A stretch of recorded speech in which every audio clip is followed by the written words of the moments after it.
এটাকে বলে যে মানুষের ক্ষোভ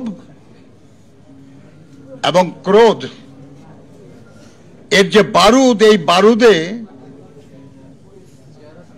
একটা অগ্নি স্ফুলিঙ্গ পড়তে হয়, এটা আগুনের টুকরা পড়তে হয়, তাহলেই না বারুদ বিস্ফোরিত হয়। এই অগ্নি স্ফুলিঙ্গ ছিল যে মানুষগুলি, তার মধ্যে আপনার আবু সাইদ, মুগ্ধ, ওয়াসিম, তাদের মতো আরো অনেক।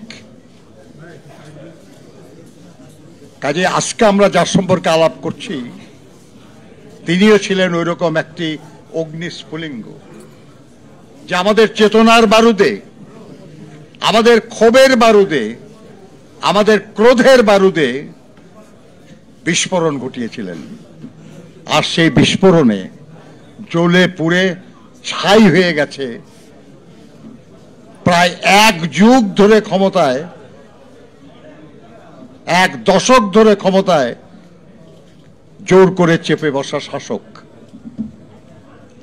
কিন্তু বন্ধুগণ, আমরা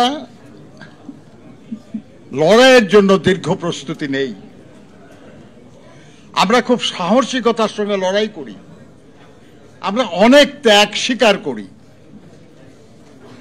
কিন্তু লড়াইয়ে বিজয়ের পর এই বাংলাদেশে যারা লড়াই করি আমরা যেন ক্লান্ত হয়ে যাই, আমরা যেন বিশ্রামে যাই, আমরা যেন মনে করি যে আমাদের কাজ হয়ে গেছে, এখন বাকি কাজটা অন্যরা করবে। ইতিহাস সাক্ষী এটা হয় নাই। যারা লড়াই করে তারা যদি তাদের লড়াইয়ের অর্জনকে ধরে রাখার ব্যাপারে দায়িত্বশীল ভূমিকা পালন না করে, তাহলে লড়াইয়ের অর্জন হারিয়ে যায় বেশিরভাগ ক্ষেত্রে। আমাদেরও হয়েছে। আমাদের লড়াইকে বিভ্রান্ত করার অনেক চেষ্টা হয়েছে, কিন্তু সেটা সফল হয় নাই। ভাবেন একবার, আমরা যখন এরশাদের বিরুদ্ধে আন্দোলন করি, আন্দোলন যখন অত্যন্ত শক্তিশালী, সেই সময় ৮৬ নির্বাচনে জাতির সাথে বেইমানি করে দুটি রাজনৈতিক দল এরশাদের সঙ্গে নির্বাচনে গিয়েছিল, আওয়ামী লীগ এবং জামায়াত ইসলামী।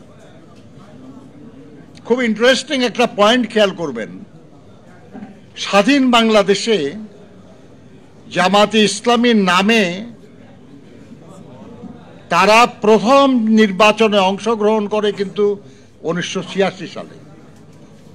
১৯৭৯ সালে তারা জামায়াতে ইসলাম নামে কোনো দল কিন্তু নির্বাচনে অংশ নেয় নাই।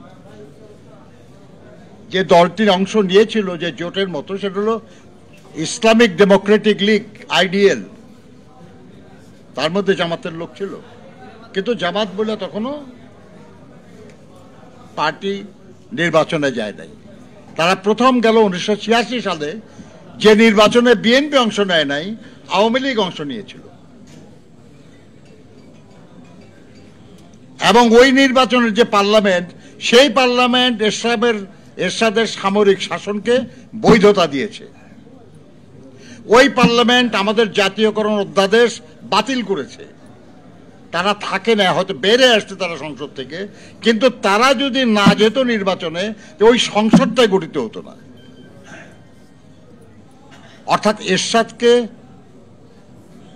তার জীবন বাড়িয়ে দিয়েছে যারা ওই নির্বাচনে অংশগ্রহণ করেছে তারা। আর না হলে ৮৬ সালে এরশাদের পতন হওয়ার কথা। এই যে ৮৭, ৮৮, ৮৯, ৯০, 4টা বছর তার জীবন বাড়িয়ে দেওয়া হয়েছে, এর মূল্য তো পেয়েছে। যারা এই জীবন বাড়িয়ে দিয়েছে তারা এই মূল্য পেয়েছে। এর বিনিময়ে তো এরশাদ এই ২০২৪ পর্যন্ত আওয়ামী দুঃশাসনের সহযোগী ছিল। আওয়ামী লীগ তাদের সহযোগিতা করেছে টিকে থাকতে ১৯৮৬-তে, আর এর বিনিময়ে তারা সহযোগিতা করেছে আওয়ামী লীগকে টিকে থাকতে।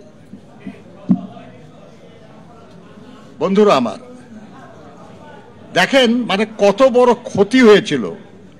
৮৬ নির্বাচনে আওয়ামী লীগ অংশগ্রহণ করার সিদ্ধান্তের সাথে সাথে ১৫ দল ভেঙে গেল, ১৫ দল হয়ে গেল ৮ দল এবং ৫ দল। শ্রমিক কর্মচারী ঐক্য পরিষদ ভেঙে গেল, তৎকালীন ছাত্রদের যে ঐক্য ছিল সেটা ভেঙে গেল, পেশাজীবীদের যে সংগঠন ছিল ভেঙে গেল, এমনকি প্রেস ক্লাব, সাংবাদিকদের সংগঠন সব বিভক্ত হয়ে গেল। এবং এই বিভক্তি পুনরায় জোড়া দিতে বহু বছর লেগেছে আমাদের, অনেক বছর লেগেছে আমাদের।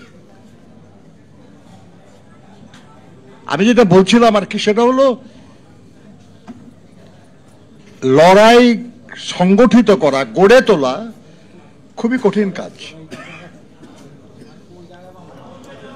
কিন্তু ইতিহাস বলে যে সংগঠিত লড়াই শেষ পর্যন্ত বিজয়ী হয়। কিন্তু সব বিজয় ফলপ্রসূ হবে, সব বিজয় যারা লড়াই করে তাদের আকাঙ্ক্ষা পূরণ করবে, এটা ঠিক না।